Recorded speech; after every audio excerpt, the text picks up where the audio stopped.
Sabi ng doktor, mabubulag ako pero ang operasyon ay nagkakahalaga ng 2.5 milyong piso. Hindi ko kayang bayaran. Isang laban at na taong gulang na babaeng British na naulila at halos bulag ay nakatayo sa isang tulay sa ibabaw ng Ilog Pasig, handang sumuko na. Sa gabing iyon, isang doktor na Filipino ang dumating at binago ang kanyang buhay. Pakinggan natin ang tunay na kuwento ng liwanag, pag-asa at pag-ibig. Nakatayo ako sa tulay sa Ilog Pasig noong ako ay 14 na taong gulang. Ang mga ilaw ng karatig na Maynila ay kumikislap ng malabo, ngunit halos hindi ko na ito makita. Noon, nawalan na ako ng higit sa 7% ng aking paningin. Sabi ng mga doktor, may keratoconus ako, kung saan ang aking kornea ay unti-unting nagiging hugis apa at patuloy na lalala ang paningin ko. Ang mas masahol pa, mayroon din akong retinitis pigmentosa. Sa pinagsamang dalawang sakit na ito, umiling na lang ang mga doktor kapag hindi ako nagpagamot, lubusan akong mabubulag. Ngunit ang problema ay ang gastos. 30,000 pounds. Nakatumbas ng humigit kumulang 2.5 milyong piso. Imposibleng mabayaran ito ng ampunan. Namaya pa ang aking mga magulang sa isang aksidente noong ako ay 9 na taong gulang. Kinuha ko ng aking tiyang ngunit hirap din siya sa buhay. Nang magsimulang magkaproblema ang paningin ko sa edad na 12, gumawa ng mahirap na desisyon ang tiya. Ipinadala niya ako sa ampunan, kung saan, sa tingin niya, mas makakakuha ako ng pangunahing pangangalagang medikal. Hindi ako nagalit sa tiya ko. Alam kong nahihirapan din siya. Ang buhay sa ampunan ay maayos naman, maliban sa aking mga mata na patuloy na lumalala. Nagsimula ito sa malabong mga titik kapag nagbabasa, hanggang sa hindi ko na makita ang mukha ng mga tao. Sinabi ng doktor na sa loob ng 2 taon, sa edad na 16, tuluyan na akong mabubulag. Kaya't noong gabing iyon, palihim akong umalis sa ampunan. Gusto kong makita pa ang mundo, kahit malabo, habang may nakikita pa ako. Umupo ako sa tabi ng railing ng tulay, nakatingin sa ilog. Hindi ko talaga makita ang tubig, kundi naririnig ko lang ang agos. Kailan nagsimula ang kamalasan? Noong araw ba ng pagkamatay ng aking mga magulang? O noong nagkaproblema ang aking mga mata? Masyadong mabigat ito para sa isang 30 na taong gulang. Bigla, may naglakad patungo sa akin. Narinig ko ang yabag at lumingon, ngunit hindi ko makita ang mukha ng tao. Ngunit narinig ko ang kanyang boses na may banayad na bigkas, nag-i-Ingles. Masyadong delikado yan. Maaari ka bang gumaba? Boses ito ng isang lalaki, kalmado at mainit. Dahan-dahan akong bumaba mula sa railing. Nang lumapit siya, nakita ko ang malabong balangkas mukhang may salamin at matangkad. Hindi ka ba dapat umuwi? Tanong niya. Umiling ako. Wala akong uuwian. O sa mas eksaktong salita, ayaw kong umuwi. Maingat siyang umupo sa tabi ko at nagtanong kung ano ang nangyari. Sinabi ko sa kanya ang lahat tungkol sa aking mga magulang, sa aking tiya at sa aking mga mata. Nakapagtataka na naging bukas ako sa isang estranghero. Siguro dahil sa boses niyang nagbigay sa akin ng kapayapaan. Tahimik siyang nakinig, hindi ako inistorbo. Nang matapos ako nagtanong siya, naniniwala ka ba sa himala? Himala? Tanong ko. Tumango siya. Ngumiti ako ng mapait. Kung may himala, hindi sana namatay ang mga magulang ko at hindi sana ganito ang mga mata ko. Saglit siyang natahimik at pagkatapos ay nagsalita. Ang himala ay mas malapit kaysa sa inaakala mo. Hindi lang natin napapansin, hindi ko masyadong naintindihan, ngunit puno ng kasiguraduhan ang kanyang tono. Naglabas siya ng calling card mula sa bulsa at ibinigay sa akin, ngunit hindi ko mabasa ang mga letra. Doktor ako. Jose de la Cruz ang pangalan ko. Pwede ko bang tingnan ang mata mo? Bumilis ang tibok ng puso ko, ngunit may pag-aalinlangan din. Maraming doktor na ang umiling. Ano pa ang magagawa ng taong ito? Ngunit tumango pa rin ako. Wala na akong mawawala. Kinabukasan, sumama ako kay Dr. de la Cruz sa isang ospital. Pumayag ang guro sa ampunan nang marinig niyang international medical volunteer si Dr. de la Cruz. Tumagal ng higit sa 2 oras ang pagsusuri. Umupo ako sa harap ng iba't ibang makina. Pikit bukas ang mata. Nang marinig ko ang resulta, naiyak ako. Hindi ka pa lubusang bulag, may natitira pa. At mapipigilan natin ang paglala sa pamamagitan ng operasyon, sabi ni Dr. de la Cruz. Kailangan daw ng corneal cross-linking, corneal transplant at retinal laser treatment. Sa ganitong paraan, babalik sa normal ang paningin ko. Ngunit nang marinig ko ang halaga, nawalan ulit ako ng pag-asa. 250 pesos milyong piso, hindi ko kayang bayaran. Tiningnan ako ni Dr. De La Cruz. Mukhang naintindihan niya. Kalmado siyang nagsalita. Ako na ang bahala sa bayad. Huwag kang mag-alala. Hindi ako makapaniwala. Bakit ninyo ako tutulungan? Tanong ko. Nag-isip si Dr. De La Cruz at sumagot. Nung matagal na panahon, tinulungan din ako noong naghihirap ako. Nagdesisyon ako noon na balang araw, tutulungan ko rin ang iba. Ikaw yung taong iyon. Naging tapat ang kanyang tingin. Sa unang pagkakataon, naramdaman ko na may nagmamalasakit talaga sa akin. Para sa isang 14 na taong gulang, iyon ay isang himala. Itinakda ang operasyon 2 linggo pagkatapos. Sa loob ng 2 linggong iyon, araw-araw akong nagdarasal. Hindi ako naniniwala sa Diyos noon, pero naging deboto ako. Nagdarasal ako para sa tagumpay ng operasyon at kaligtasan ng doktor. Sinusuportahan ako ng mga kaibigan ko sa ampunan at mga guro. Sa unang pagkakataon, naramdaman kong hindi ako nag-iisa. Ngunit ang pinakamalaking lakas ay nagmula kay Dr. De La Cruz. Isang araw bago ang operasyon, tinanong ako ni Dr. De La Cruz kung natatakot ako. Sabi ko, oo, ngunit sabik din. Hindi ako makapaniwala na makikita ko ulit ang mundo. Mahinang tinapik ni Dr. De La Cruz ang balikat ko. Magiging maayos ang lahat. Ipinapangako ko. Puno ng kasiguraduhan ang kanyang boses at naniwala ako. Naniwala ako na magagawa niya. At makakakita ulit ako. Ang huling pag-asa ng isang 14 na taong gulang ay nakasalalay sa mainit na pangako ng isang tao. Nang pumasok ako sa operating room, nanginginig ang mga kamay ko. Mabait na ipinaliwanag ng anesthesiologist ang proseso, ngunit wala akong narinig.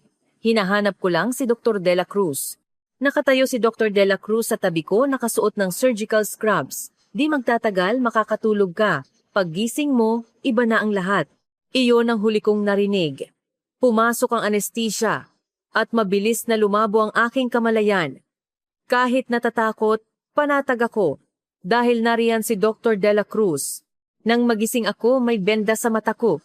Hindi kasing sakit ng inaakala ko, ngunit masikip. Hawak ng guro sa ampunan ang kamay ko.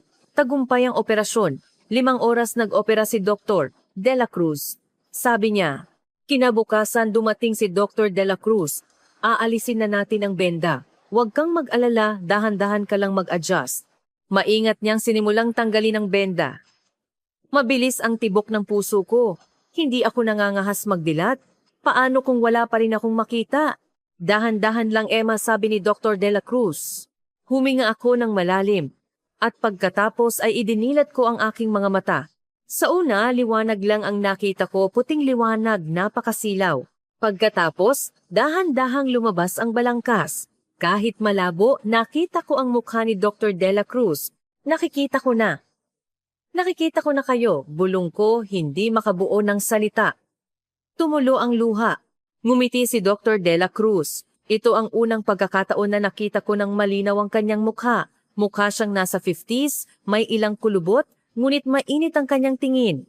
Magaling ka, Emma. Napakahusay mo, sabi ni Dr. De La Cruz na may damdamin din ang boses. Umiiyak din ang guro sa ampunan at namumula ang mata ng mga nurse. Patuloy lang ako sa pag-iyak luha ng kaligayahan. Naging maayos ang proseso ng paggaling. Araw-araw, mas nagiging malinaw ang paningin ko. Nagsimula ito sa pagkilala lang ng liwanag at dilim. Sa ika-4 na araw, nakita ko na ang mga kulay. Pula, asul, dilaw. Pumasok sila sa aking mga mata. Ang mundo pala ay napakaganda. Araw-araw, dumadalaw si Dr. De La Cruz para tingnan ang aking paningin at paggaling. Pagkalipas ng 1 linggo, tinanong ako ni Dr. De La Cruz kung ano ang pinakagusto kong makita. Hindi ako nag-atubili sa pagsagot. Gusto kong makita ng malinaw ang mukha ng mga tao. Gusto kong tingnan ng malinaw ang mga larawan ng aking mga magulang. Gusto kong makita ng malinaw ang aking mga kaibigan sa ampunan. Tumango si Dr. De La Cruz. Malapit na, kaunting tiis pa. Sa 2 linggo, sa wakas, nakalabas na ako ng ospital. Kahit hindi pa lubusang bumabalik ang paningin ko, hindi na ito nakakaapekto sa pang-araw-araw na buhay. Sabi ng mga doktor, isang himala ito.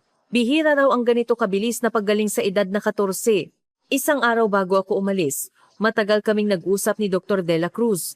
Sabi niya, kailangan kong magpa-check up ng regular dahil maaari pa ring lumala ang paningin ko. Ingatan mo ang sarili mo, sabi niya. Sabi ko, oo. Pagkatapos, nagtanong ako kung paano ko magpapasalamat sa kanya.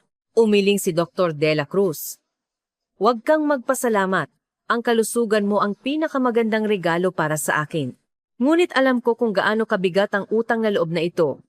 2.5 milyong piso. Utang na hindi ko kayang bayaran sa buong buhay ko. Hindi ito masusukat ng pera dahil iniligtas niya ang aking buhay. Nang bumalik ako sa ampunan, naghatid sa akin si Dr. De La Cruz. Nang sumakay kami ng guro sa kotse, tinawag ako ni Dr. De La Cruz. Ito ang unang pagkakataon na tinawag niya ako sa pangalan. Lumingon ako. Emma, huwag kang matakot sa mundong ito. Mayroon ka ng matang makakakita.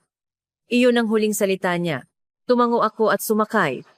Sa bintana ng kotse, kumaway si Dr. De La Cruz. Kumaway din ako. Hindi ko alam noon na iyon na ang huling paalam. Pagkalipas ng 2 araw sa ampunan, lumapit sa akin ang guro, malungkot ang mukha. Emergency, sabi niya. Kailangang bumalik agad si Dr. De La Cruz sa Pilipinas dahil sa matinding sakit ng kanyang ama.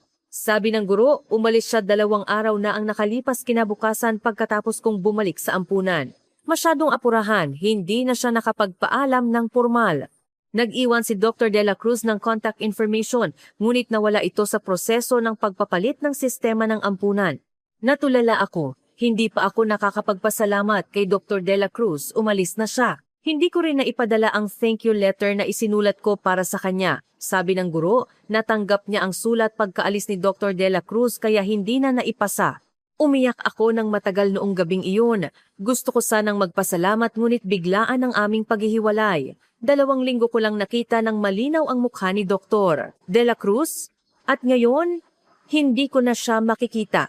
Inaliw ako ng guro sa ampunan. Sabi niya, siguradong inaalala ako ni Dr. De La Cruz. Ang malusog na buhay ko ang pinakamagandang bayad. Naintindihan ko, ngunit masakit pa rin sa puso ko. Mula noon, nagdesisyon ako. Balang araw, hahanapin ko si Dr. De La Cruz. Magpapasalamat ako sa kanya ng maayos. Sasabihin ko sa kanya kung gaano ako nagpapasalamat, kung paano binago ang buhay ko dahil sa kanya. Inilabas ko ang calling card. Nakasulat ito sa isang wika na hindi ko maintindihan, ngunit iningatan ko ito. Naniniwala ako na balang araw, kapag nabasa ko na ang mga titik na iyon, mahahanap ko si Dr. De La Cruz. Mula noon, araw-araw akong nagdarasal. Nagdarasal ako para sa kaligtasan ni Dr. De La Cruz at sa ikagagaling ng kanyang ama. Nanumpa rin ako na balang araw, magkikita ulit kami. Sa oras na iyon, magpapasalamat ako ng buong puso. Ang mundo sa aking mga mata ay malinaw na ngayon, ngunit may isang sulok sa aking puso na laging may utang. Ang bigat ng utang na loob na iyon ang nagbigay lakas sa akin sa sumunod na 11 taon. Hindi ko lang alam noon. Lumipas ang 13 taon. Ako ay 15 na taong gulang at 7 taon na akong umalis sa ampunan. Nagtatrabaho ako bilang isang waitress sa isang maliit na coffee shop sa London para mabuhay. Hindi madali ang buhay, ngunit hindi ako nagrereklamo. Nagpapasalamat na ako dahil nakakakita ako. Araw-araw, paggising ko, ang una kong ginagawa ay tumingin sa salamin, tingnan ang aking mga mata, at sabihin sa sarili ko, gagawin ko ang lahat ngayon. Kailangan kong maging taong hindi ikakahiya ni Dr. De La Cruz. Ang calling card ay nasa wallet ko pa rin. Luma na, lukot at kupas, ngunit hindi ko magawang itapon. Sa edad na 20, nagsimula akong mag-aral ng Filipino-Tagalog ng mag-isa sa pamamagitan ng online courses at mga libro sa aklatan. Sa una, napakahirap, kahit ang mga pangunahing titik ay bago sa akin. Ngunit hindi ako sumuko. Kailangan kong matuto ng Filipino para mahanap si Dr. De La Cruz. Gabi-gabi pagkatapos ng trabaho, nag-aaral ako. Kapag kaunti ang customer, nanonood ako ng mga Filipino drama sa coffee shop. Pagkalipas ng 2 taon, kaya ko na ang simpleng pag-uusap at makakabasa na ng ilang teksto. Doon ko lang nabasa ng buo ang calling card. Nakasulat, Dr. Jose De La Cruz, espesyalista sa mata Philippine General Hospital, at may numero ng telepono. Ngunit 10 taon na ang nakalipas, sigurado akong hindi na ito active. Nagsimula akong maghanap sa internet.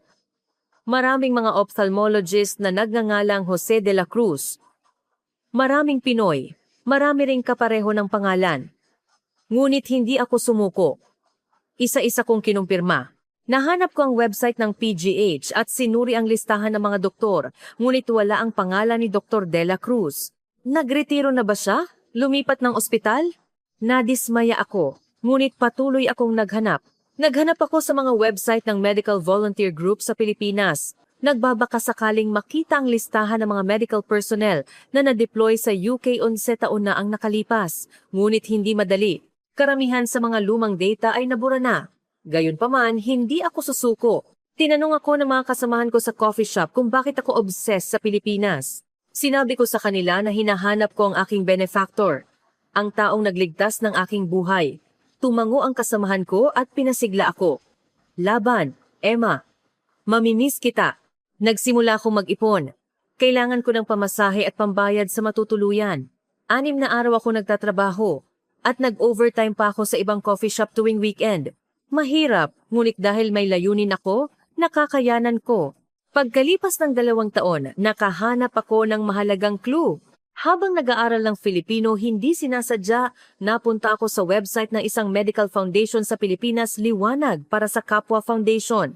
Habang binabasa ko ang paglalarawan ng foundation, bumilis ang tibok ng puso ko. Free eye clinic, international medical volunteers, outreach programs sa mga developing countries. Pumasok sa aking isip ang mga salitang ito. Pagkatapos, nakita ko ang pangalan ng founder Dr. Jose Dela Cruz. Nanginginig ang kamay ko. Nag-click ako sa larawan. Lumabas ang larawan ng isang lalaking nasa 50s, nakangiti kasama ang mga bata. Kahit 5 taon na ang lumipas at tumanda na siya, tanda ko ang mga mainit na mata na iyon. Sa wakas natagpuan ko siya. Umiyak ako habang nakatingin sa screen. Ang address ng foundation ay nasa Makati. May contact information din. Naalala kong mag-email na lang, ngunit gusto ko siyang personal na puntahan. Mula noon, formal akong naghanda para pumunta sa Pilipinas. Hindi ko kailangan ng visa. Ang British passport ay pinapayagan akong manatili ng 9 araw. Nag-book ako ng plane ticket, kahit ang pinakamura ay 25,000 puinali. Naghanap ako ng backpackers hostel malapit sa Malate, mga 1,800 pesos. Nagplano akong manatili ng 1 buwan. Humigit kumulang 25,000 pesos ang matutuluyan, kasama ang living expenses, kaya naghanda ako ng 80,000 pesos.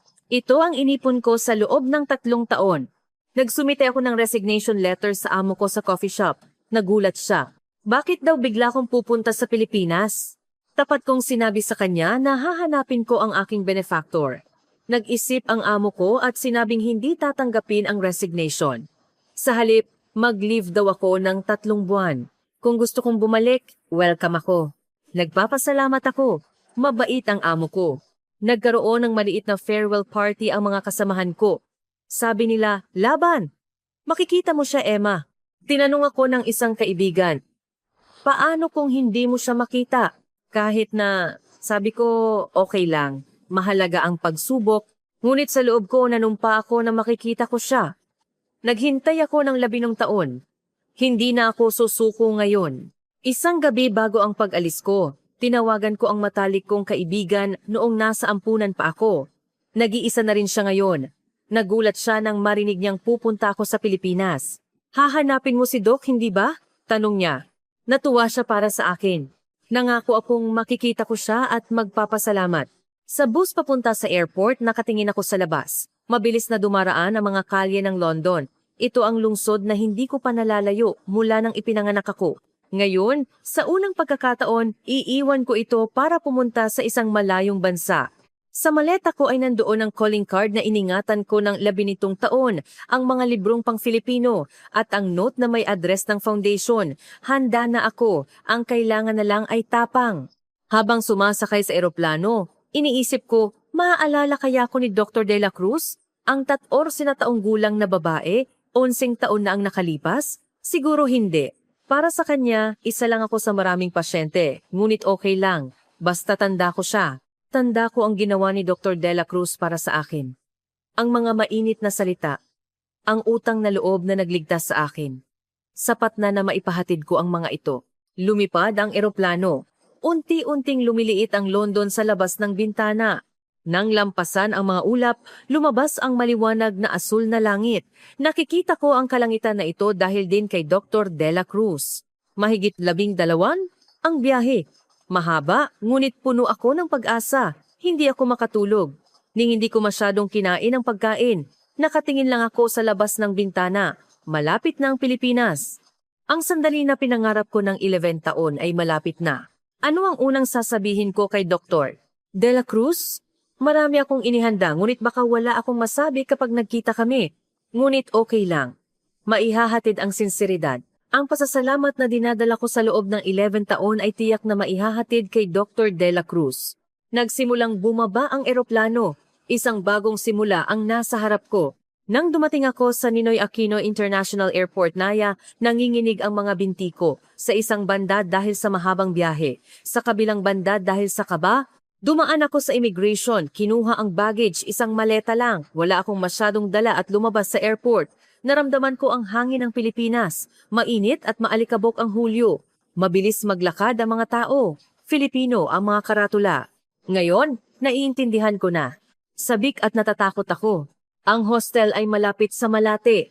1.5 oras ang biyahe sa airport bus. Sa labas ng bintana, lumabas ang tanawin ng Maynila. Mga matataas na gusali, ilog Pasig, at komplikadong kalsada. Iba ito sa London? Pagdating sa hostel, inayos ko ang gamit ko at naligo. Nahihilo ako dahil sa jet lag, ngunit hindi ako makapagpahinga. Plano kong puntahan ang foundation kinabukasan. Nakahiga sa kama, nakatingin sa kisame, hindi pa rin ako makapaniwala na nasa Pilipinas na ako. Kinabukasan, maaga akong gumising. Naghanda ang may-ari ng hostel ng breakfast, pandesal at kape. Masarap ang unang kagat. Tinanong ako ng may-ari ng hostel kung bakit ako pumunta sa Pilipinas. Sabi ko, hahanapin ko ang aking benefactor, ang taong nagligtas ng buhay ko, na antig ang may-ari ng hostel. Sabi niya, mabait akong bata at kailangan kong maging matapang. Napakainit talaga ng pakikitungo ng mga Pinoy. Sumakay ako ng LRT, MRT papuntang Makati. Nandoon ang foundation. Hindi mahirap maglakad, sumusunod lang sa karatula. Malaking tulong talaga ang pag-aaral ng Filipino. Mula sa station, mga 10 minuto ang lakad papunta sa foundation. Mas maliit ang gusali kaysa sa inakala ko 3 palapag lang. Sa itaas, nakasulat sa Filipino at Ingles liwanag para sa Kapwa Foundation.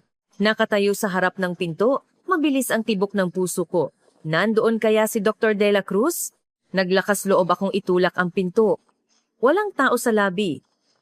May service desk, ngunit walang staff. Sa dingding nakasabit ang mga larawan ng aktibidad ng foundation. Mga larawan na kinunan sa Africa, Southeast Asia at Central America. Sa isang larawan, nakita ko si Dr. De La Cruz. Nakangiti siya kasama ang mga bata. Kahit 11 taon na ang lumipas, mas malalim ang kulubot. Ngunit tanda ko ang mga mainit na mata na iyon. Nakatayo ako sa harap ng larawan, matagal na nakatingin. Bigla, may narinig akong naglalakad pababa. Lumingon ako, isang lalaking nasa 20s, nakasuot ng malinis na polo shirt at jeans. Nakita niya ako at nagtanong, "May kailangan ka ba?" Filipino ang wika. Naalala ko ang inihanda kong pangungusap, ngunit hindi ko masabi ng maayos dahil sa kaba. Hinahanap ko si Dr. Jose De La Cruz. Tumango ang lalaki at nagtanong kung may appointment ako. Sabi ko, wala. Nagpakita lang ako. Matagal na raw akong tinulungan ni Dr. De La Cruz. Wala siya ngayon, sabi niya. Nag-oopera siya sa ospital. Nadismaya ko, ngunit inaasahan ko na ito. Sobrang abala ang mga doktor. Nagtanong ako kung kailan siya darating. Tiningnan ng lalaki ang kanyang relo. Late na siya ngayon. Bukas ng umaga, may event ang Foundation Anniversary Event. Kung pupunta ka bukas, makikita mo siya. Nagpasalamat ako. Ngumiti ang lalaki at inabot sa akin ang kanyang calling card. Nakasulat, Paulo De La Cruz, Executive Director ng Foundation. Kilala niyo ang tatay ko? Tanong niya. Nagulat ako. Anak siya ni Dr. Jose De La Cruz? Tiningnan ko ng mabuti ang kanyang mukha.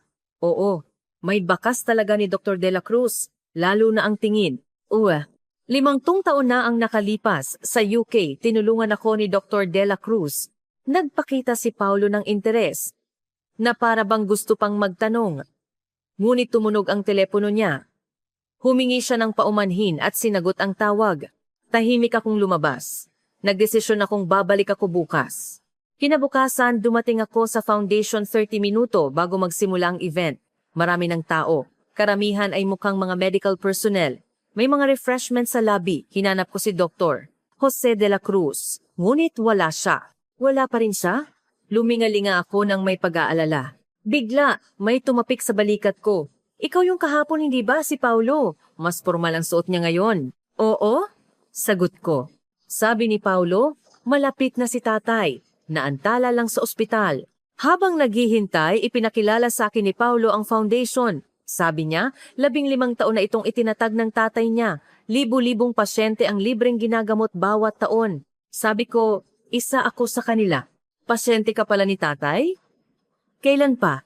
11 taon na ang nakalipas. 14 na taong gulang pa ako noon. Tumango si Paulo.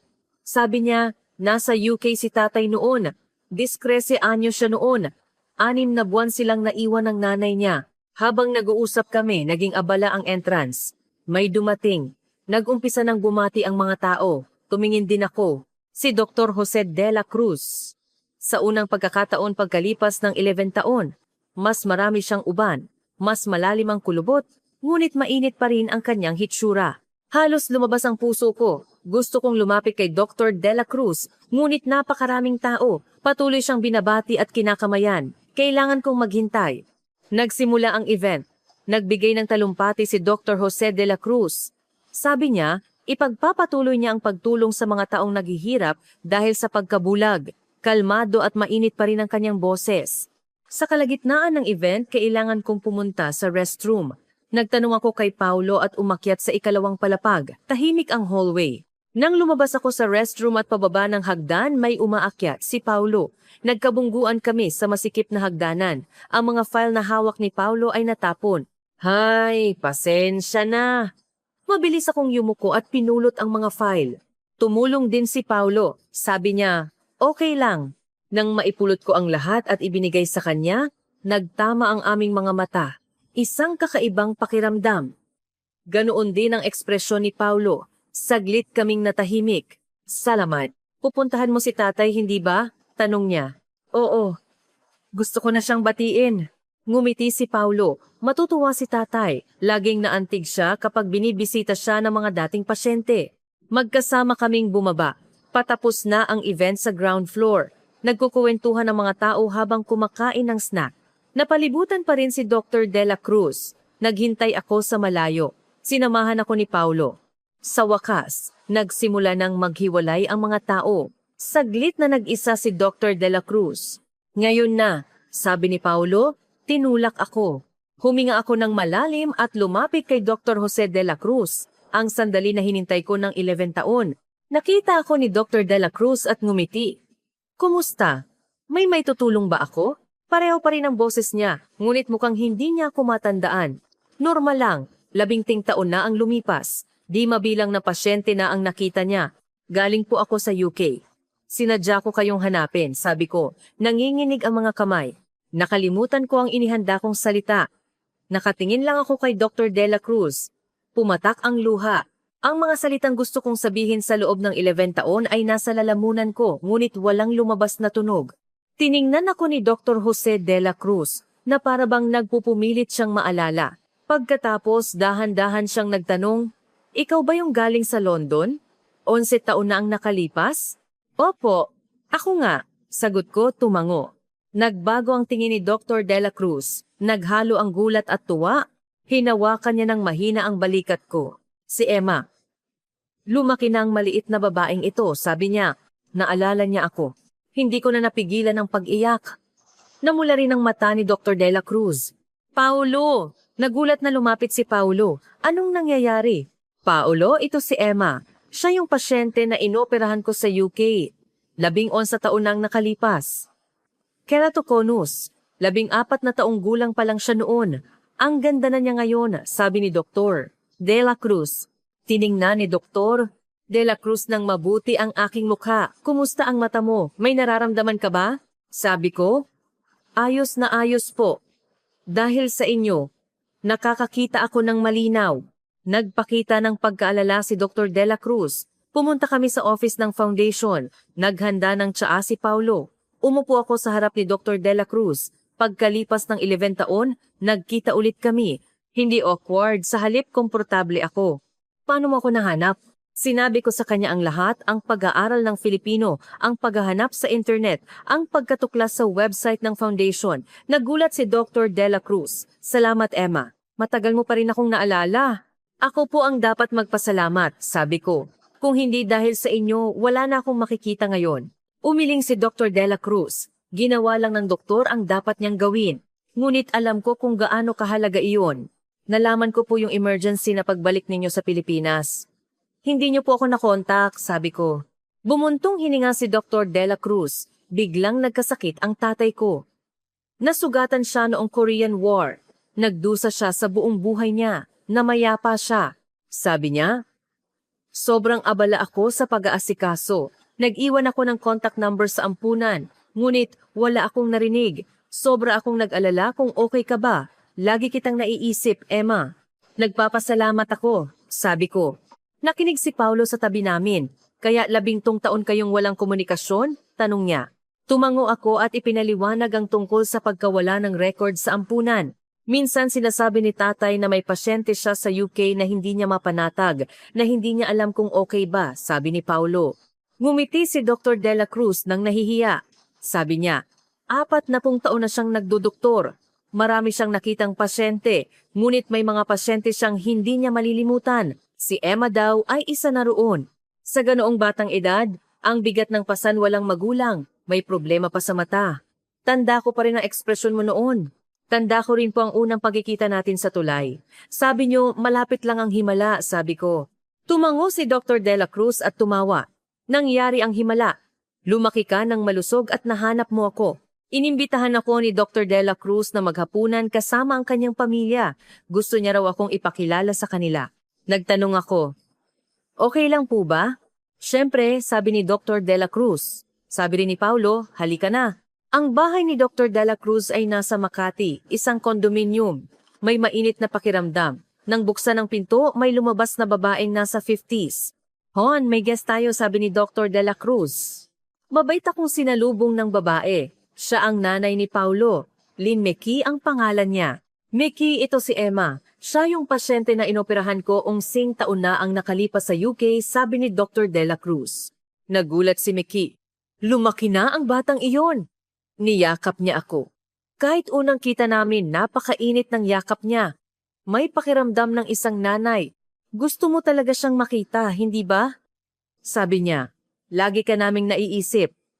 Sabi ng asawa ko, nag-aalala raw siya sa pasyente sa UK, kung okay ba? Talaga po? Oo, lagi niyang sinasabi, okay lang kaya ang mata ng pasyente ko sa UK? Umiyak ulit ako. Hindi ko alam na lagi akong inaalala ni Dr. Dela Cruz. Hinawakan ni Meki ang kamay ko. Okay na, nandito ka na. Malusog kang lumaki anak. Hindi na bago sa akin ang salitang anak. Sa halip, naging natural ito. Dahil ang init ni Meki ay tulad ng tunay na nanay. Habang naghahanda ng hapunan, nag-uusap kami sa sala. Nagkukuwentuhan si Paulo at ang tatay niya tungkol sa foundation. Tiningnan ko ang sala. Maraming family photos na nakasabit. Isang larawan ang pumukaw sa atensyon ko. Si Paolo noong bata pa kasama ang tatay niya, mukhang sa harap ng ospital kinuha. Nakangiti si Paulo. Nakasuot ng doctor's coat. Larawan niya noong bata pa ako. Madalas akong sumasama kay tatay sa ospital, paliwanag ni Paulo. Sabi niya, gusto niyang maging doktor noon. Tulad ng tatay niya doktor na tumutulong sa tao, kaya nag-aral siya ng medisina. At ngayon, nagtapos ako. Pero hindi ako nag-umpisa sa residency. Masyadong malaki si tatay. Gusto kong lumabas sa anino niya, sabi niya ng tapat. May agam-agam sa tingin ni Paulo. Narinig ito ni Dr. Jose de la Cruz. Kalmado siyang nagsalita. Hinahanap ni Paulo ang sarili niyang landas. Hindi ko siya pinipilit na maging doktor. Ngayon, tumutulong siya sa foundation habang nag-iisip. May banayad na tensyon sa pagitan ng mag-ama, ngunit malinaw ang pagmamahal. Nakikita mo kung paano nila iginagalang at sinusubukang intindihin ang isa't isa. Handa na ang hapunan. Puno ng Filipino dishes ang mesa. Adobo, sinigang, pansit canton, lechon kawali. Sabi ni Meki, siya ang nagluto ng lahat. Kumain ka ng marami. Siguro bihira kang kumain ng pagkain Pinoy sa UK. Nagpasalamat ako. Habang kumakain, nagkukuwentuhan kami. Nagkuwento si Dr. De La Cruz tungkol sa Korean War. Sabi niya, ang tatay niya ay isang veteran na lumaban. Nagdusa ang tatay niya sa buong buhay niya dahil sa mga sugat sa digmaan. Nang makita ko siya, nagdesisyon ako na gagawa ako ng trabaho na magliligtas ng buhay, sabi niya. Kaya kayo naging doktor? Oo. At pinili ko ang ophthalmology. Dahil ang makakita ay isang himala. Tumango ako sa sinabi ni Dr. Dela Cruz. Isa talaga itong himala. At ako ang tumanggap ng himala na iyon. Tinanong ako ni Makey kung gaano ako katagal sa Pilipinas. Sabi ko, plano ko ay mga 1 buwan. Agad na sinabi ni Makey na tumira na lang ako sa kanila. Mas komportable kaysa sa hostel. May bakanting kwarto. Hinikayat din ako ni Dr. Dela Cruz. Sabi niya, magagamit ko ang maliit na kwarto sa tabi ng kwarto ni Paulo. Nag-alinlangan ako. Baka masyado akong abala. Hindi ka abala, parte ka na ng pamilya, sabi niya. Iniligtas ka ng asawa ko, para ka na naming anak. Napaiyak ako sa sinabi ni Makey. Ang salitang pamilya pala ay napakainit. Sabi rin ni Paulo, tumira ka na rito. Masaya yon. Sa huli, pumayag ako. Kinabukasan, inayos ko ang gamit ko sa hostel at lumipat sa bahay ni Dr. Dela Cruz. Maliit lang ang kwarto ko, ngunit malinis. Sa bintana, makikita ko ang night view ng Maynila. Nakahiga sa kama, nakatingin sa kisame, hindi ako makapaniwala. Nahanap ko si Dr. Jose Dela Cruz na hinanap ko ng 11 taon. Tinanggap pa ako ng pamilya ni Dr. Dela Cruz para akong nananaginip. Kumatok si Paulo. Pumasok siya, may dalang baso ng tubig. Magpahinga ka. Bukas, ipapasyal kita sa Maynila. Nagpasalamat ako. Nang palabas na si Paulo, huminto siya at nagtanong, malaki ba talaga ang utang na loob mo kay tatay? Iniligtas niya ang buhay ko. Binigyan niya ako ng buhay. Sabi ko, tumango si Paulo. Ipinagmamalaki ko ang tatay ko. Pero may pressure din. Naiintindihan ko, Paulo, sabi ko. Hindi madali ang maging anak ng isang dakilang tao. Laging inihahambing. Laging may inaasahan. Pero makikita mo ang sarili mong landas. Huwag kang magmadali. Ngumiti si Paulo. Salamat. At lumabas siya ng kwarto. Nang magsara ang pinto, humiga ulit ako. Ganoon natapos ang unang araw ko sa Pilipinas. Ano kaya ang naghihintay sa akin bukas? May pag-asa at kasabikan. Kahit hindi ako makatulog, nakatulog din ako sa huli. Isang napakagandang tulog. Kinabukasan, kumain ako ng breakfast na inihanda ni Makey tuyo at sinangag. Lalo akong nasasanay sa pagkaing Pinoy. Maaga pa lang, umalis na si Dr. Dela Cruz papuntang ospital. Kami lang ni Paulo ang naiwan. Anong gusto mong gawin ngayon? Tanong ni Paulo. Sabi ko, gusto kong magpasyal sa Maynila at mas maintindihan ang kultura ng Pilipinas. Tumango si Paulo at nagsimulang magplano ng itinerary. Una kaming pumunta sa Rizal Park. Mga 30 minuto sa LRT-MRT. Mas malaki ang parke kaysa sa inakala ko. Ipinaliwanag ni Paulo na ito ay para kay Dr. Jose Rizal. Ilang dekada na ang kasaysayan. Marami ring lumang gusali sa UK, di ba? Tulad ng Buckingham Palace, sabi ni Paulo, tumatawa. Sabi ko, oo, ngunit iba ang pakiramdam ng mga gusali sa Pilipinas. Iba ang kulay, iba ang istruktura. Pumunta kami sa isang rental shop ng damit. Hinikayat ako ni Paulo na subukan ang barot saya. Nahiya ako sa una, ngunit sinubukan ko. Kulay blue ang barot saya. Nang tumingin ako sa salamin, naramdaman ko na napaka-espesyal. Bagay sa iyo. Sabi ni Paulo, nagtaas ng hinlalaki. Kinuhaan niya ako ng maraming larawan na background ang Rizal Park. Nagsuot din si Paulo ng barong Tagalog itim. Bagay na bagay sa kanya. Naglakad kami sa Rizal Park, suot ang barot saya at barong Tagalog. Tiningnan namin ang mga monumento. Ipinaliwanag ni Paulo ang kahulugan ng bawat gusali. Mukhang alam niya ang tungkol sa kasaysayan. Gusto mo ba ng kasaysayan ng Pilipinas? Oo. Mula pa noong bata ako, interesado ako. Bago ako nag-aral ng medisina, pinag-isipan kong mag-aral ng history. Bakit ka nag-aral ng medisina? Saglit na natahimik si Paulo. At pagkatapos ay tapat siyang sumagot, dahil gusto kong mapasaya si tatay. Tanghalian, kumain kami sa Intramuros, isang Filipino restaurant. Maraming maliliit na ulam ang inihanda, mahigit 10. Isa-isa kong tinanong ang pangalan. Lumpia, adobong baboy, sinigang na hipon. Ganyan ba kumain ang mga Pinoy? Kapag may okasyon o may bisita. Mas simple ang pagkain namin sa pang-araw-araw. Habang kumakain, nagkuwentuhan kami. Narinig ko ang kwento ni Paulo noong bata pa siya. Sabi niya, sobrang abala ang tatay niya kaya bihira silang magkita. Ngunit ipinagmamalaki niya ang ginagawa ng tatay niya. Minsan, sumama ako kay tatay sa Africa. 5 gulang pa lang ako noon. Nakita ko si tatay na nag-oopera. Nagdesisyon ako noon na magiging doktor ako tulad niya para tumulong sa tao. Pero nang pumasok ako sa medical school, nalaman ko ang katotohanan. Mas mahirap ang pagiging doktor kaysa sa inakala ko. At hindi ako sigurado kung gusto ko talaga maging doktor. Nagtapos ako, pero hindi ako nag-apply para sa residency, sabi niya. Na-disappoint si tatay. Kahit hindi niya sabihin, nakikita ko sa mukha niya. Masakit yun sa akin. Naintindihan ko si Paulo. Hindi madali ang maging anak ng isang dakilang tao. Laging inihahambing, laging may inaasahan. Makikita mo ang sarili mong landas. Hindi mo kailangang sundin ang tatay mo. Alam ko. Sa isip ko, alam ko. Pero sa puso ko hindi, sabi ni Paulo. May pag-aalinlangan sa kanyang tingin. Gusto ko siyang aliwin ngunit wala akong mahanap na tamang salita. Mas maganda siguro ang manahimik na lang. Hapon, nagpunta kami sa Intramuros, ang lugar kung saan naroon ang mga tradisyonal na bahay. Naglakad kami sa masikip na mga kalsada. Nagkuha kami ng mga larawan. Maraming turista. Ngunit may tahimik na mga sulok din. Napakaganda rito. Tahimik at payapa, sabi ko. Tumango si Paulo. Minsan pumupunta ako rito para mag-isip. Ano ang iniisip mo? Tungkol sa future, ano ang dapat kong gawin? Ano ang gusto kong maging? Umupo si Paulo sa isang bench. Umupo ako sa tabi niya. Saglit kaming natahimik. Ang hangin ay humihip. Gumalaw ang mga dahon ng puno. May kasiguraduhan si tatay sa pagiging doktor. Wala ako, sabi ni Paulo.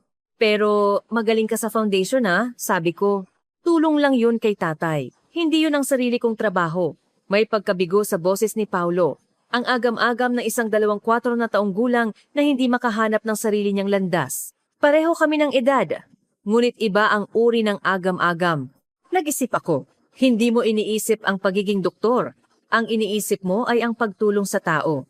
Magagawa mo yun kahit hindi ka doktor. Tumingin sa akin si Paulo. Nagpatuloy ako. Ang trabaho sa foundation ay pagtulong din. Kahit admin ka, mahalaga ang trabaho mo. Maaari kang gumawa ng mahalagang bagay kahit hindi ka doktor. Dahan-dahang tumango si Paulo. Mukhang isang anggulo na hindi niya naisip. Pagkalipas ng ilang sandali, sinabi ni Paulo, "Salamat, hindi ko naisip yan." Gabi, pumunta kami sa isang mataas na gusali sa Makati. Napakaganda ng night view. Kumikislap ang mga ilaw ng Maynila. Wow, ang ganda talaga. Paghanga ko. Ngumiti si Paulo. Gusto niya ang tanawing ito. Dito ako pumupunta kapag malungkot ako. Sa observation deck, makikita mo ang ilog Pasig at ang mga tulay na kumikinang. Ang mga gusali ay matingkad na iluminado. Gusto ko ang lungsod na ito, sabi ko. Puno ng buhay at mainit. Gusto mo ba ang Pilipinas? Tanong ni Paulo. Oo. Mas maganda kaysa sa inakala ko. Napakababait na mga tao. Gaano ka katagal? Plano ko ay 1 buwan. Pero 10 araw pa lang ang lumipas. May 20 araw pa. Nalungkot ang ekspresyon ni Paulo. Masyadong maikli. Hindi ka ba pwedeng magtagal pa? Gusto ko rin ngunit may problema sa pera at ang trabaho ko sa coffee shop sa London. Sabi ko, hindi ko alam. Sa taxi pa uwi, sinabi ni Paulo, masaya ako ngayon. Ang tagal ko nang hindi nakapag-usap ng ganito kagaan. Ako rin. Salamat sa pagpasyal sa akin sa Maynila.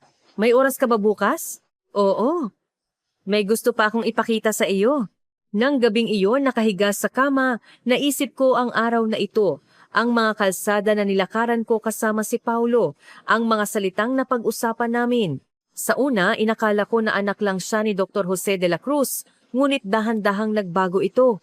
Mabait si Paulo. Seryoso, tapat, at mainit. Kahit maraming agam-agam, mas nagiging tao siya dahil dito. Hindi ko namalayan na akit ako kay Paulo. Hindi maaari.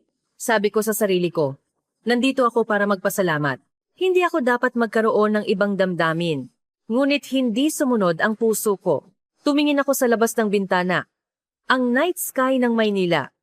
Hindi masyadong makita ang mga bituin, ngunit maganda ang mga ilaw ng lungsod. Sa lungsod na ito, may bago akong natutuklasan. Hindi pa ako sigurado kung ano, ngunit may pakiramdam ako na ang oras na ito rito ay magiging makabuluhan sa aking buhay. Pumasok sa isip ko ang mga salitang iyon at dahan-dahan akong nakatulog. Isang napakagandang tulog. Lumipas ang 2 linggo. Araw-araw nagpupunta kami ni Paulo sa iba't ibang lugar. Pumunta kami sa Quezon City, sa Manila Bay at sa Divisoria. Kumain kami ng dirty ice cream sa tabi ng dagat, uminom ng buko juice sa coffee shop. Naging mas malapit kami ng natural. Isang gabi, sinabi ni Mickey, sa weekend na, Pasko. Isang malaking selebrasyon sa Pilipinas. Magkakasama tayong maghanda. Nagtanong ako, Paskuhan? Ito ay kapalit ng Mid-Autumn Ancestor Worship, mas angkop sa pamilya at selebrasyon. Oo.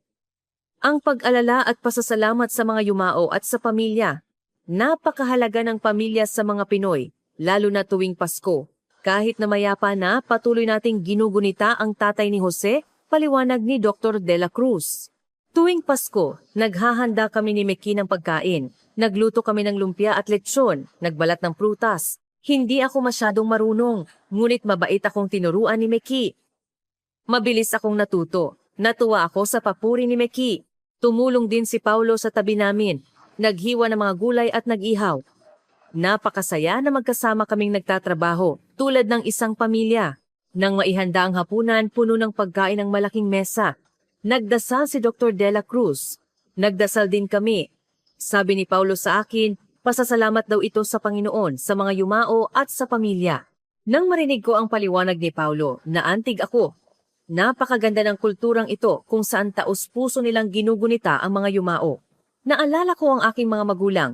Gusto ko ring gunitain sila ng ganito. Pagkatapos ng selebrasyon, naghati-hati kami ng pagkain. Napakasarap. Mas espesyal dahil magkasama kaming nagluto. Sabi ni Dr. De La Cruz, napakasaya na magkasama tayong nagse-celebrate, Emma. Ako rin po. Salamat po sa imbitasyon. Hapon, dumating ang mga kamag-anak.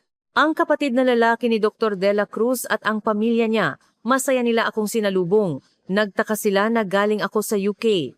Tinanong ako ng pinsan ni Paulo, kayo na ba ni Paulo? Namula ako. Nag-deny ako. Hindi po. Nagpanik din si Paulo. Hindi ganyan pinsan, pasyente siya ni tatay. Ngunit ngumiti ng may kahulugan ng pinsan. Bagay kayo, mas lalo akong nahiya. Gabi umuwi na ang mga tao. Naging tahimik. Sabi ni Paulo, maglakad tayo. Naglakad kami sa compound ng kondominium. Nagulat ka ba sa pinsan ko? Okay lang, biro lang yun, di ba? Ngunit mukhang may gustong sabihin si Paulo. Laging nagbubukas ang bibig niya, pero nagsasara ulit. Naghintay ako. May itatanong ako sa iyo, Emma. Pwede? Ano yon? Ano ang nararamdaman mo sa akin? Mabilis ang tibok ng puso ko sa biglaang tanong. Paano ako sasagot? Wala akong tapang para sabihin ang totoo. Ang pakiramdam ko ay magkaibigan tayo. Bakit mo natanong? Bumuntong hininga si Paulo. Huminto siya at tiningnan ako ng direkta. Gusto kita, higit pa sa kaibigan. Halos hindi ako makahinga. Nagko-confess si Paulo. Kahit inaasahan ko na, iba pa rin ang marinig ito. Sa una, naisip ko, dahil pasyente siya ni tatay, kailangan ko siyang tratuhing mabuti. Pero habang tumatagal, nagbago ang pakiramdam ko, sabi ni Paulo. Komportable ako kapag kasama ka. Nagagawa kong sabihin sa iyo ang mga agam-agam ko. Ang mga sinabi mo ay nagbigay sa akin ng malaking aliw. Hindi ako makasagot dahil sa pagkalito. Gusto ko rin si Paulo. Masaya ako kapag kasama ko siya. Ngunit hindi ako sigurado. Nandito ako para magpasalamat kay Dr. De La Cruz. Iyon ang misyon ko. Hindi ako dapat makialam sa buhay ng pamilya niya. Alam ko, sabi ni Paulo. Pero yun lang ba? Mukhang gusto mo rin ako, Emma.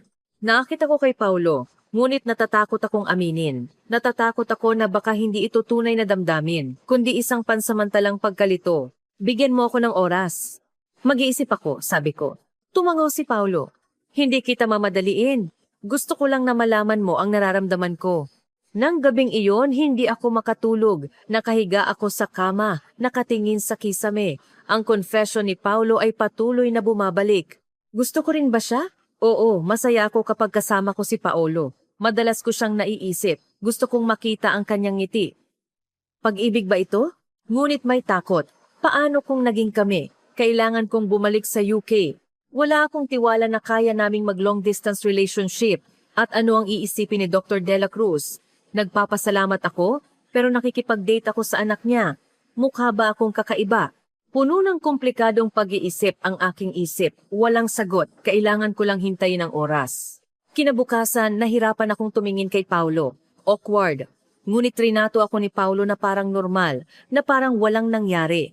Pupunta tayo sa foundation ngayon. Sasama ka ba? Tanong niya. Tumango ako. Pumunta kami sa foundation.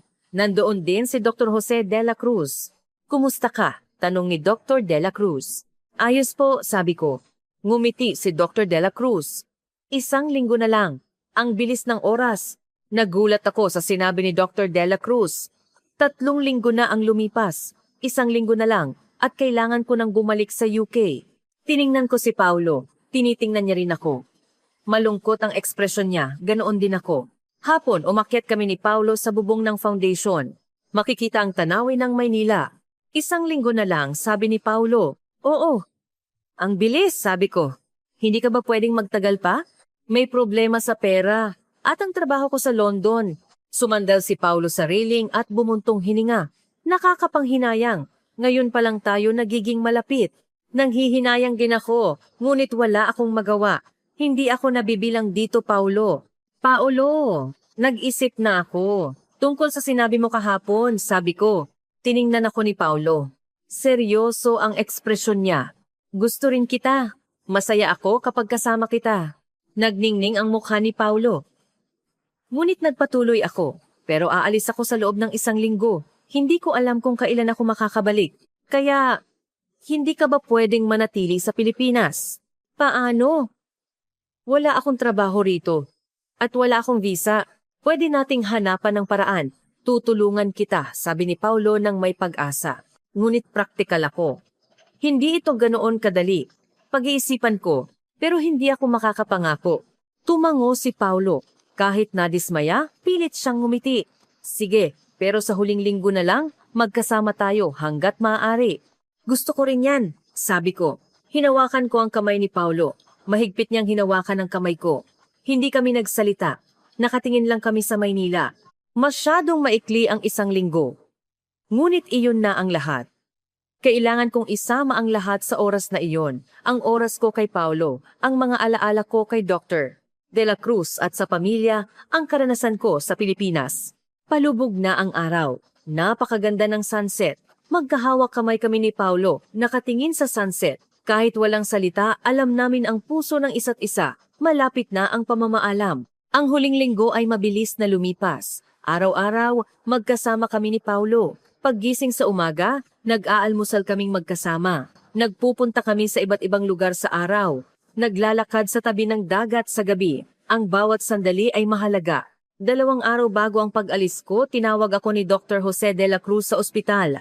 Gusto niya raw akong bigyan ng huling check-up. Pumasok ako sa klinik. Nakangiti akong sinalubong ni Dr. de la Cruz. Pagkatapos ng 11 taon, check-up ulit, sabi niya. Gumawa si Dr. de la Cruz ng iba't ibang pagsusuri. Vision test, fundus examination, slit lamp examination. Tumagal ng mahigit 1 oras. Kinabahan ako habang naghihintay sa resulta. Napakaganda. Ang paningin mo ay matatag. Ayos din ang kornea mo, sabi ni Dr. de la Cruz. Nagpagaan ang loob ko ang mga salita ni Dr. de la Cruz. Nagpatuloy si Dr. de la Cruz. Basta magpa-check up ka ng regular, okay yan. Kahit bumalik ka sa UK, magpa-check up ka pa rin kada 6 na buwan. Opo, gagawin ko po. Nag-alinlangan si Dr. de la Cruz at pagkatapos ay nagtanong, sigurado ka bang babalik ka sa UK? Opo, sa kabilang araw na po ang flight ko. Nalungkot ang ekspresyon ni Dr. de la Cruz. Pagkatapos maingat siyang nagtanong, mayroon bang nangyayari sa inyo ni Paulo? Masyadong malungkot si Paulo nitong mga nakaraang araw. Parang may nararamdaman siya sa iyo, sabi ni Dr. de la Cruz. Natigilan ako. Hindi ko alam kung paano sasagot. Tumango si Dr. de la Cruz na parang nauunawaan niya. Bilang tatay, napansin ko. Pasensya na po. Baka nagbigay ako ng problema, sabi ko. Hindi. Sa halip, nagpapasalamat ako sa iyo. Nagulat ako sa sinabi ni Dr. de la Cruz. Tumingin si Doktor. De La Cruz sa labas ng bintana. Ang tagal nang hindi naging masaya si Paulo. Simula nang makilala kanya, mas lumawak ang ngiti niya. Nagkaroon siya ng sigla. Hindi po yun dahil sa akin. Hindi, sigurado akong dahil yun sa iyo. Alam ko na naguguluhan si Paulo. Nag-aral siya ng medisina pero ayaw niyang maging doktor, sabi ni Dr. De La Cruz bumuntong hininga. Sa una, nadismaya ako. Umaasa akong magpapatuloy siya sa yapak ko.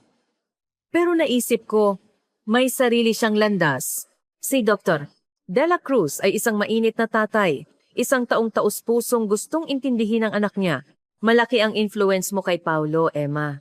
Kaya gusto kong sabihin sa iyo ang isa pang bagay. Ano po yun? Kung gusto mong manatili sa Pilipinas, tutulungan ka ng aming pamilya. Pwede kang magtrabaho sa foundation. Magaling ka sa Ingles kaya pwede mong hawakan ng international affairs. Aayusin din namin ang visa mo. Bumilis ang tibok ng puso ko. Ano ang sinasabi ni Dr. De La Cruz? Pero wala akong qualification. Sapat na ang qualification mo. Ikaw ay pamilya namin mula pa noong 11 taon na ang nakalipas, sabi ni Dr. De La Cruz. Napaiyak ako sa sinabi ni Dr. De La Cruz. Napakaganda ng pag-iisip niya sa akin. Hinawakan ni Dr. De La Cruz ang kamay ko. Hindi kita pinipilit manatili. Gusto ko lang na malaman mo na mayroon kang opsyon. Salamat po, maraming salamat po. Lumabas ako sa klinik at naglakad sa hallway. Magulo ang isip ko. Ang opsyon na manatili sa Pilipinas. Pinayagan din ni Dr. Jose De La Cruz. Tinawagan ko si Paulo. Nagkita kami sa tabing ilog pagkalipas ng 1 oras. Anong nangyari? Tanong ni Paulo. Sinabi ko sa kanya ang pag-uusap namin ni Dr. De La Cruz. Nagningning ang mukha ni Paulo. Kaya, mananatili ka ba? Tumango ako. Nagdesisyon na ako. Mananatili ako sa Pilipinas. Hindi lang dahil kay Paulo. Gusto ko ang lugar na ito. Gusto ko ang pamilya ni Dr. De La Cruz. Ang trabaho sa foundation ay nararamdaman kong makabuluhan. Talaga? Mananatili ka talaga? Kinumpirma ni Paulo. Ngumiti ako. Oo. Gusto kong subukan. Isang bagong buhay dito. Niyakap ako ni Paulo. Niyakap ko rin siya. Napakasaya ko. Salamat. Salamat sa pagbigay sa akin ng tsansa. At salamat sa pagiging kasama ko. Ako ang dapat magpasalamat. Sa pagpasok mo sa buhay ko, nang gabing iyon, nagkaroon kami ng family meeting. Opisyal kong sinabi na magre-resign ako sa London at mananatili sa Pilipinas. Gusto ko ring magtrabaho sa foundation. Mas masaya si Meki. May anak na akong babae. Sabi niya, niyakap ako. Sinabi ni Dr. Jose De La Cruz, maligayang pagdating. Nalungkot si Paulo. Nangyari na ang himala. At ano na ang tungkol sa inyo ni Paulo? Tanong ni Meki. Namula ako. Nagpanik din si Paulo. Tumawa si Dr. De La Cruz. Dahan-dahan lang, huwag kayong magmadali. Kinabukasan, tinawagan ko ang amo ko sa coffee shop sa UK. Nagdesisyon akong manatili sa Pilipinas. Nagulat siya, ngunit binati niya ako. Maging masaya ka, Emma. Inayos ko ang baggage ko. Hindi ko dala ang marami, ngunit marami akong nakolektang alaala sa Pilipinas. Mga larawan, souvenirs, at alaala sa puso ko. Pagkalipas ng 1 buwan, formal akong nag-umpisa sa trabaho sa Foundation, International Cooperation Specialist. Gumagamit ako ng Ingles para makipag-ugnayan sa mga organisasyon sa ibang bansa at mag-organisa ng volunteer activities. Kahit mahirap, makabuluhan ito. Ang relasyon namin ni Paulo ay umunlad ng natural. Pagkalipas ng 2 buwan, formal kaming naging magkasintahan. Biniyayaan kami ng aming pamilya. Nakita ni Paulo ang sarili niyang landas. Nagdesisyon siyang magtrabaho ng opisyal sa foundation. Kahit hindi siya doktor, mas maraming tao ang natutulungan niya sa ibang paraan. Ipinagmamalaki siya ni Dr. Jose De La Cruz. Pagkalipas ng kalahating taon, pinalitan ko ang visa ko sa work visa. Pagkalipas ng 1 taon, nakuha ko ang long-term residency status. Malaki ang inunlad ng Filipino ko. Ngayon, hindi lang pang-araw-araw na pag-uusap, magaling na rin ako sa work conversation. Lumipas ang 2 taon. Isang tagsibol nag-propose si Paulo sa akin. Sa tabing ilog kung saan kami unang nag-usap. Magpapakasal ka ba sa akin? Siyempre, oo ang sagot ko. Niyakap namin ni Paulo ang isa't isa ng mahigpit. Biniyayaan kami ng pamilya ni Dr. De La Cruz. Ginanap ang kasal noong Taglagas. Isang maliit na kasal, pamilya at malapit na kaibigan lang ang imbitado. Dumating ang mga kaibigan ko sa ampunan sa UK. Binati nila ako. Hinawakan ni Dr. Jose de la Cruz ang kamay ko. Ang maliit na batang nakilala ko sa tulay, 11 taon na ang nakalipas ay naging napakagandang nobya. Dahil po sa inyo, Doc, kung hindi niyo po ako iniligtas, wala ako rito ngayon. Hindi. Ikaw mismo ang naglakad papunta rito. Maliit lang ang tulong na ibinigay ko. Ngunit alam ko na ang maliit na tulong na iyon ay lubusang nagpabago sa buhay ko. Umiyak si Meki. Tulad siya ng nanay ko. Hindi, tunay na nanay ko na siya ngayon. Mother-in-law sa batas, ngunit tunay na nanay sa puso ko. Anak na namin siya ngayon. Tunay na anak, sabi ni Meki. Umiyak din ako sa sinabi ni Meki. Nakuha ko ang pamilya na gusto ko sa buong buhay ko. Nag-umpisa kami ni Paulo sa isang maliit na condominium malapit sa foundation. Ito ang aming unang bahay, napakasaya ko. Pagkalipas ng 3 taon, naging Vice Executive Director ako ng foundation. Pinamumunuan ko ang International Cooperation Department. Taon-taon, nakikipagtulungan ako sa dose-dosenang bansa, tumutulong sa libu-libong pasyente. Naging Secretary General si Paulo ng foundation, nagpatuloy siya sa hangarin ng kanyang tatay at pinalago ang foundation. Kahit hindi siya doktor, mas maraming tao ang natutulungan niya. Si Dr. Jose de la Cruz ay aktibo pa rin. Kahit nasa 60s na siya, araw-araw siyang nasa operating room. Taon-taon, nagvo-volunteer siya sa ibang bansa. Isang araw, sinabi ni Dr. de la Cruz, magre-retiro na ako sa susunod na taon. Oras na para ipasa sa susunod na henerasyon. Sino ang magpapatuloy sa foundation? Sana, kayo ni Paulo. Nagulat kami ni Paulo, ngunit isang karangalan na ipagpatuloy ang hangarin ng doktor. Ang sumunod na tagsibol, formal na nagretiro si Dr. Jose de la Cruz, ngunit nanatili siya bilang chairman ng foundation. Si Paulo ang naging executive director at ako ang naging vice executive director. Tinanong ng isang reporter, paano naging vice executive director ng Filipino Medical Foundation ng isang babaeng British? Sumagot ako, 15 taon na ang nakalipas, iniligtas ako ng founder ng foundation na ito. Ngayon, oras na para magpasalamat ako. Naantig ang mga reporter. Nang mailabas ang balita, maraming tao ang nagka-interes sa aming kwento. Dahil dito, lumaki ang donasyon sa foundation. Nang gabing iyon, nagkasama-sama ang buong pamilya. Dr. Jose de la Cruz, Meki, Paulo at ako. Nagtaas ng baso si Dr. Jose de la Cruz. Ang maliit na kapalaran na nag-umpisa sa tulay sa London 16 taon na ang nakalipas ay lumikha ng isang malaking pamilya. Mabuhay! Nag-toast kaming lahat, isang napakasayang sandali. Gabi, naglakad kaming dalawa ni Paulo. Naglalakad kami sa tabing ilog. Hindi ka ba nagsisisi? Hindi mo ba namimiss ang buhay sa UK? Tanong ni Paulo. Hindi. Hindi talaga. Talaga? Oo, ito ang bahay ko. Ang pamilya mo ang pamilya ko. Si Paulo ang pag-ibig ko. Hinawakan ni Paulo ang kamay ko. Mahigpit niya itong hinawakan. Mahal kita, Emma. Mahal din kita, Paulo. Ang ilog ay tahimik at payapa sa ilalim ng buwan. Wala na ang desperadong dalagita sa tulay. Sa London na 16 taon na ang nakalipas. Sa halip, isang babae na nakahanap ng kaligayahan sa Maynila. Mayroon siyang pamilyang nagmamahal, asawa at makabuluhang trabaho. Ang himala ay malapit lang talaga. Kailangan lang ng tapang para hanapin ito. At nakita ko dahil kay Dr. Jose de la Cruz. Salamat sa pagbigay mo sa akin ng liwanag. Sa liwanag na iyon, nabuhay ako ng isang bagong buhay. Dito nagtatapos ang aking kwento. Kung naantig kayo sa kwento ko ngayon, paki-like at mag-subscribe. Babalikan namin kayo sa susunod na video. Salamat, Emma.